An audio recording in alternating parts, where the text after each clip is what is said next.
You stand around and watch all the opportunities go by. They sit there, oh, I'm getting ready, Bert's getting ready, Bert's getting ready, Rick's getting ready. Oh, maybe the next one, maybe the next one, maybe the next one. Oh, fuck, no, I'm tired now.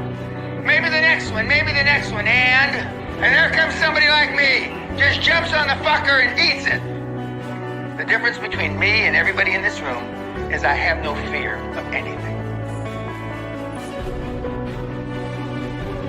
A true hunter is wired differently. He's wired differently. Listen to me, what makes a gazelle is how he's wired. What makes a lion is how he's wired. Okay, let me explain to you. When a lion sees a gazelle and the gazelle sees the lion, both beasts see each other at the exact same time. When the gazelle sees the lion, because of how he's wired, he automatically, fear takes over. When the lion sees the gazelle, he lights up. It's showtime. The hunt is on. This is what I was made for. And if you ever studied a lion, if an animal is wounded, the lion won't even do what? Won't attack. The lion will only attack if it's if it's healthy. The lion, let him go. There's no fun in that. He's already dead. Right? For real, there's some of you, there are opportunities that you're like, it's too difficult. It's too hard. Nobody can do it. You're not wired properly. The lion welcomes the challenge. Matter of fact, they don't get excited unless it is a challenge. Wired different.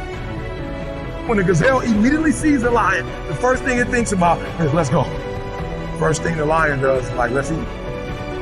Oh, I'm wired differently. I didn't start crying. I didn't say, why me? I'm doing good to the world. I'm not hurting anybody. Why me? I'm wired differently. We turn tragedy into triumph. That's what lions do. Lions don't cry. Lions don't give up. Lions don't quit. Lions hunt. And if you are a true lion, it does not make a difference what the circumstance is. And the best advice I've ever given to anybody is just fucking do it.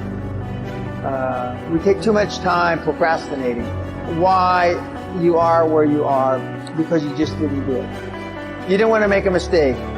You got a mortgage. Your mother's got emphysema spitting up blood. I can go on and on and on and on. But the bottom fucking line is, if you had 15 years ago you had just done it, 10 years ago you had just fucking done it, 5 years ago if you had just fucking done it, 6 fucking months ago if you just fucking done it, you probably wouldn't be in the position you're in now. So I'm saying no matter what your age is, it's still time to just fucking go out and do it. Just go out and fucking do it. If there's anything in life that you don't currently have right now, it's because of who you are and how you think. What I need you to do is I need you to find a reason to keep going. And if you can find a reason to keep going, I know you're strong enough to do it because you're human. Every human has what it takes to get past whatever they're going through if they decide to push through it. Push through it. Tragedy and trials come to everybody. Only the strong survive. And he acts the way he thinks. You see, the size is not the problem. The weight of the elephant is not his concern. What makes him act is the way he thinks. And because he thinks he can eat the elephant, he attacks it. Leadership attitude. Now here's another amazing mystery. The elephant is larger, bigger, stronger, more powerful, heavier, and more intelligent. And yet when the elephant sees the lion, one word comes to mind: eater. The elephant is controlled by the way he thinks. He thinks that he is lunch. Therefore, his size, his weight, his power, his might, his authority is a victim of the way he thinks. It doesn't matter how big you are, how intelligent you are, how many degrees you get. It's your mind that keeps you small. You stand around and watch all the opportunities go by. They sit there, oh, I'm getting ready, Bert's getting ready, Bert's getting ready, Rick's getting ready. Oh, maybe the next one, maybe the next one. Maybe the next one. Oh, fuck, no, I'm tired now. Maybe the next one, and there comes somebody like me, just jumps on the fucker and eats it. The difference between me and everybody in this room is I have no fear of anything. Once you become fearless, life becomes limitless. Listen to me very closely. Y'all running from obstacles when in fact it's the obstacle that's going to take you to the next level. Like y'all running from pain. Y'all running from challenges. You telling me how difficult your life is.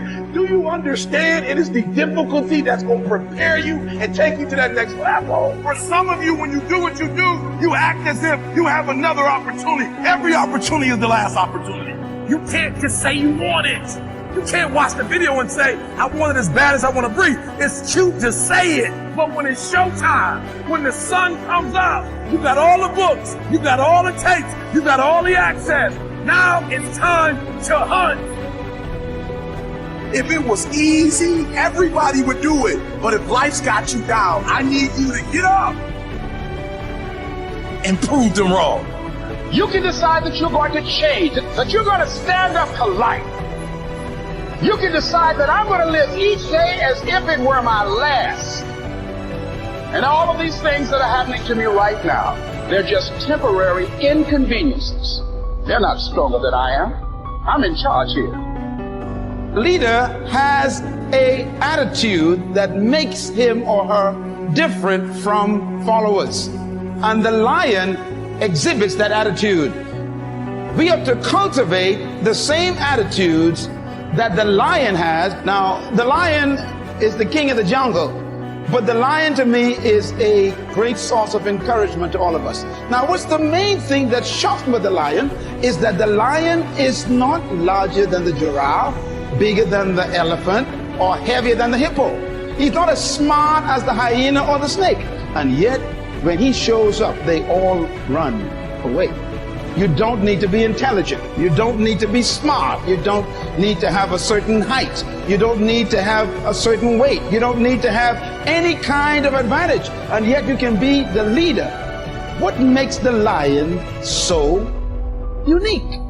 An army of sheep led by a lion will always defeat an army of lions led by a sheep, because leadership can transform cowards into violent warriors. Why would a lion become the king of the jungle when he has all of those limitations? I'll never forget, I had a conversation with Les Brown. Les Brown had called me to Orlando. We sat in a hotel, and I left, and I started talking to Les, and I started naming like, yo, you, Les Brown, this person, #1 in the world. He said, don't you ever say that again. I said, don't say what? He said, you the best in the world right now. I said, what? He said, you the best in the world right now. There's nobody as good as you in the world. You're the best right now. The only reason you're not the best right now is because you don't believe you're the best now. And when you walk out this room, I want you to go in the mirror and tell, I'm the best right now. He said, before you even become #1, start to proclaim it and say it long before it happened. Say, I'm the #1 motivational speaker in the world. And when I was number 20, I started saying, I'm the #1 motivational speaker in the world. And I went to the computer, and the world said exactly what I said, that Eric Thomas is #1 in the world. I spoke it, the world heard it, and it activated. Your problem is that you don't believe you belong here. Your problem is that you don't think you should be sitting down here. So listen to me. There are those of you saying, I want to be a millionaire. I want to be the best at this company, right? But your value system says you believe in sleep more than you believe in grinding. That you're spending more money than you're making. Why? Because you're a consumer, but you're reading all the books and you're saying everything the books are saying. But those books are not in alignment with your value. And if you're going to go to the next level, your values are going to have to change. When I believed, The lion has a different attitude that makes every animal afraid of him. Now, we don't want to lead by fear, but it does take respect for you to become a leader. When I use the word fear in the jungle, we're talking about respect. The elephant respects the lion. The hyenas respect the lion. The giraffes, they respect the lion. What makes these massive animals respect such a small cat? The attitude is the difference. It is unique attitudes that distinguish leaders from followers. They think differently. That's because attitudes produce certain behaviors. And those behaviors stretch the leader beyond the limitations of the norm. In other words, it is the thinking of the person